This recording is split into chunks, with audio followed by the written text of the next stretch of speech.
Joining us on the phone now, Danny Coulson, former FBI Deputy Assistant Director and FBI Hostage Rescue Team Commander. I know, Danny, you know a great deal about how to get inside the mind of a guy like this. What is job one for the Belgian and French authorities who now have him under arrest? Well, first of all, let me say that Catherine did a great job. Good Lord, I don't think you need me now. Well, she really was wonderful. And what they should do now is obviously do their interrogation. But she brought up an unbelievable point here, and that is that the electronic devices they undoubtedly recovered may not be penetrable. If you remember, there's a big dispute in our country between the Department of Justice, the FBI, and Apple for not allowing the FBI or other intelligence services to get into these phones. I'm all for privacy, but we have to work out a way through a court order that the FBI can get into these phones to basically save lives. These guys slaughter innocent people. We all believe in privacy, but we have to work together because we're at war, and these people are going to kill more and more people. And the more that they understand that their phones are encrypted and we can't get into them, that creates a horrible problem for our country, and we have to have an accommodation here. And I believe that it has to be through the courts. Legislation needs to be drafted that allows court orders to get into these things, so we can catch these guys. They want to kill you. They want to kill me, and they have no conscience. They show no mercy, and they're very good at what they do. And we can't take tools away from our law enforcement intelligence people. That guy who is staring out at us from the screen there with the soulless eyes was not some refugee from, fighting in Syria. He was born in Belgium and apparently took part in these attacks, may have been the ringleader of these attacks.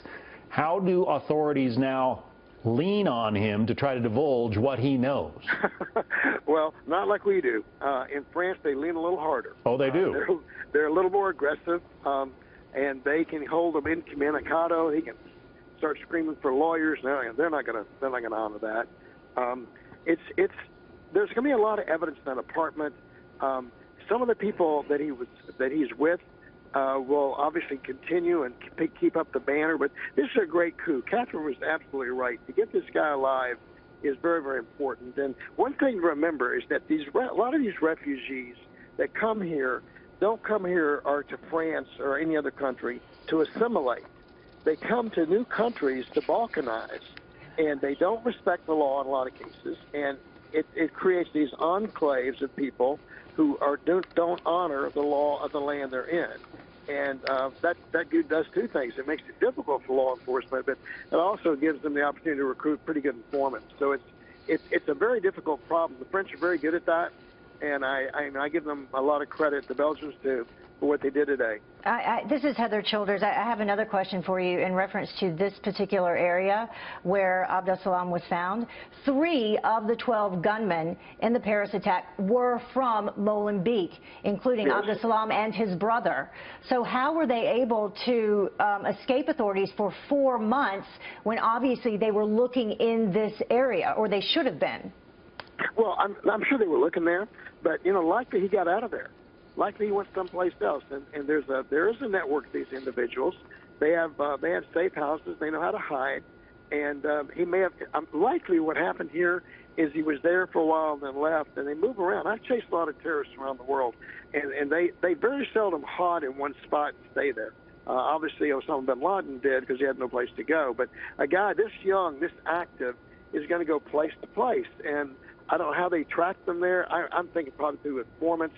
They may have picked up a cell phone message or a call, which is great, and they tracked them that way. But to say they're going to go to a place where they're comfortable is not always true. A lot of times it does happen like that, but having been in the fugitive business, you have to understand that they're really smart, and they know how to hide out, and they have a lot of people to help them. But the noose is tightening, Danny. I mean, this raid on Tuesday, apparently they really didn't think they were going to find much, and they believed that Abdeslam and one other guy basically ran out of the building that they raided on Tuesday shooting. There was another would-be gunman who was killed in that particular raid. But obviously they tracked him to wherever this other hideout is. That's 2 hideouts within a week for these ISIS sympathizers. That's got to be very good news for the Paris and Belgian authorities. It really does. And let me mention one thing about that. In my business, we have a motto. It says, assumption is the mother of foul up. And you can't assume you're going to a dry hole. You always have to be alert. When I look, like I said, New York City, I chased a lot of fugitives, and when we went after these guys, we always assumed there was going to be a gunfight when we were covering the lead, and sometimes it was. And I think sometimes we look at some information that doesn't look that good, and you walk into a hornet's nest. And I think they probably learned their lesson there is that don't assume he's not there. Assume he is and act accordingly. And then when you do your raid, you have to set up an isolation tactic and containment. So when you walk in the door, you expect a gunfight, and sometimes these things happen like that. Yeah, remember, chasing fugitives is very risky because you're not hunting deer. You're hunting people who want to kill you when you come close, and we have to give them credit. I'm sorry that the guy got away in the first instance. I hope no policemen were hurt, but always assume that they're there and always assume they're going to kill you. Yeah. Danny Coulson, former Deputy Assistant Director at the FBI. Danny, thanks for sharing your expertise. Well, thank you. I always enjoy your show, and kudos to Catherine. She did a great job. Yeah, she always does. Danny, thank you. She does. Thanks.